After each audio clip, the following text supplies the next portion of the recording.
LPSK ungkap ada 12 oknum polisi siksa 8 terpidana kasus Vina, tidak pernah dipidana. Hasil penelusuran Lembaga Perlindungan Saksi dan Korban, LPSK, menunjukkan penyiksaan terhadap para terpidana kasus Vina Cirebon bukan isapan jempol belaka.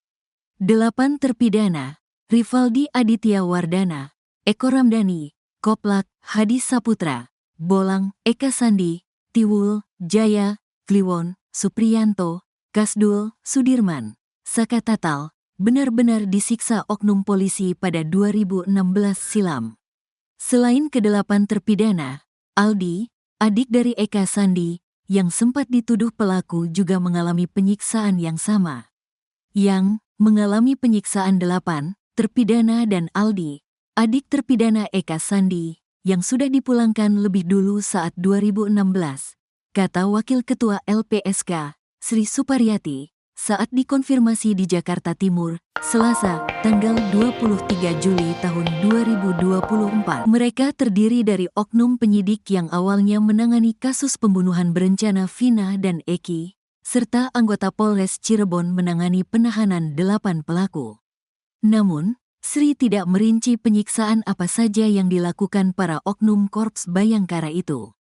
Oknum anggota terlibat penyiksaan, Satreskrim dan Sattahti, Satuan Perawatan Tahanan dan Barang Bukti, ujarnya. Sri menuturkan, berdasar penelusuran dilakukan LPSK, kasus penyiksaan terhadap para pelaku ini sudah ditangani Divisi Profesi dan Pengamanan, Propam, Polri pada tahun 2016. Tapi para oknum anggota Polres Cirebon Kota yang terlibat penyiksaan hanya dikenakan sanksi etik saja, tidak sampai diproses secara hukum pidana. Propam di 2016 sudah proses. Ada 12 penyidik yang kena sanksi etik, tuturnya. Cerita Saka Tatal disiksa. Saka Tatal, terpidana yang sudah bebas, menceritakan kala dirinya ditangkap dan disiksa agar mau mengaku membunuh Vina dan Eki 8 tahun silam. Saya ikut ditangkap juga, gak ada penjelasan apapun, langsung dibawa.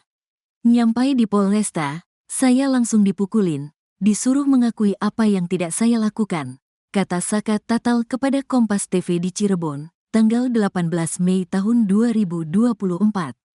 Saka pun mengungkapkan penyiksaan yang diterimanya, dipukuli hingga disetrum. Saya dipukuli, digejekin, disiksa segala macam sampai disetrum, kata Saka. Saka tegas yang menyiksanya adalah anggota polisi. Yang mukulin, yang nyetrum itu anggota polisi semua. Namanya saya gak tahu. Akhirnya ngaku karena terpaksa, karena gak kuat, disiksa, tegas Saka.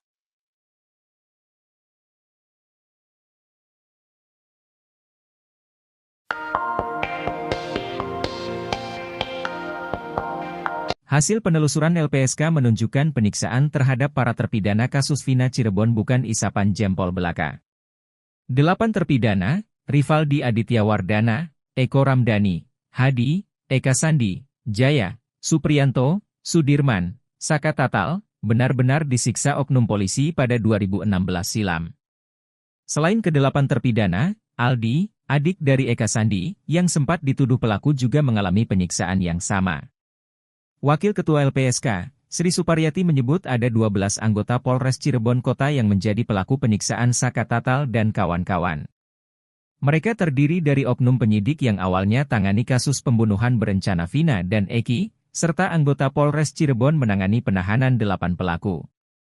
Namun, Sri tidak merinci penyiksaan apa saja yang dilakukan para oknum Korps Bayangkara itu. Sri menuturkan, penyiksaan ini sudah ditangani Divisi Propam Polri pada tahun 2016, tapi para oknum hanya dikenakan sanksi etik saja, tak sampai diproses hukum.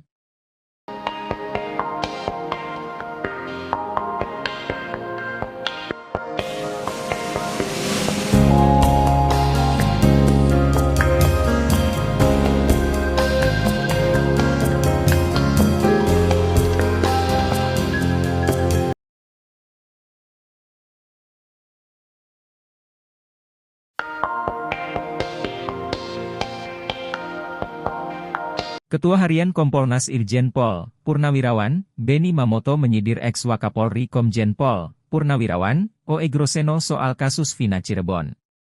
Menurut Benny Mamoto, pernyataan Oegroseno itu malah membuat publik tambah bingung. Benny memang tak menyebutkan nama Oegroseno secara jelas.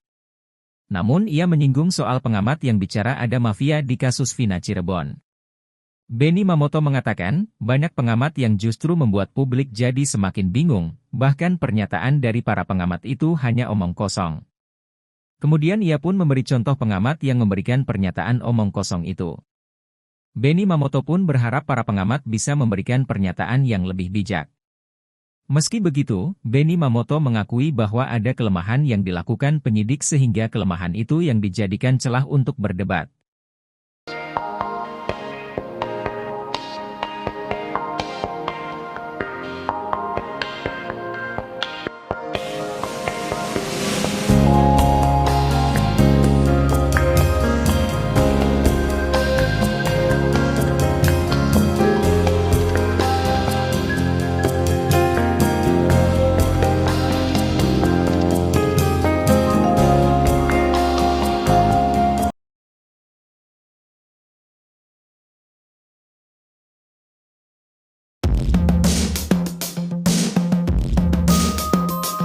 Tak gentar diancam akan dilaporkan oleh Ibtu Rudiana, Dede teman AF ogah meminta maaf.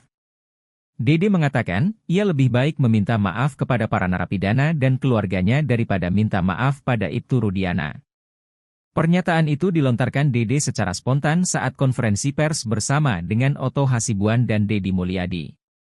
Pada konferensi pers itu, wartawan menanyakan tanggapannya soal somasi yang dilayangkan oleh Ibtu Rudiana.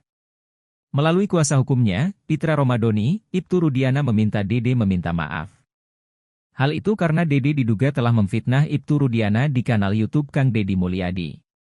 Ibtu Rudiana memberikan waktu 3x24 jam kepada Dede, Deddy Mulyadi, dan Liga Akbar. Jika tak minta maaf, maka Ibtu Rudiana akan melaporkan ketiganya ke polisi. Menanggapi hal itu, Dede pun hanya tersenyum santai. Minta maaf buat apa, Pak? Tanya Dede. Sebab menurut Dede, dirinya sudah mengatakan kejujuran yang ia pendam selama 8 tahun. Dede pun siap kalau pengakuannya itu malah akan membuat dirinya dipenjara. Sehingga ia tidak takut jika Ibtu Rudiana memberikan ancaman akan melaporkan dirinya. Meskipun saya masuk penjara menggantikan 7 terpidana itu, saya siap Pak, kata Dede. Dengan tegas, Dede mengaku tidak akan meminta maaf pada Ibtu Rudiana terkait pernyataan terbarunya di publik. Lebih baik saya minta maaf kepada narapidana dan keluarganya, Pak, kata Dede lagi. Mendengar itu, Otto Hasibuan pun hanya bisa tersenyum. Saya gak usah jawab, kliennya sudah jawab sendiri, dia spontan loh jawab itu, kata Otto Hasibuan. Otto pun kini heran kenapa Deddy Mulyadi ikut disomasi Ibtu Rudiana. Sebab, apa yang dilakukan oleh Deddy Mulyadi ini, kata Otto, tidak melanggar hukum. Kang Deddy ini justru dijadikan pahlawan karena mengungkap kebenaran, salah Kang Deddy apa? Kalau Kang Deddy melakukan investigasi, itu kan hak dia, jelasnya. Sama dengan Deddy Mulyadi pun menolak menyampaikan permohonan maaf. Kalau saya emang tukang minta maaf, maafin aku dek kalau ada ucapan aku yang tidak berkenan. Tapi kalau minta maaf karena menayangkan Deddy, tidak, kata Deddy Mulyadi.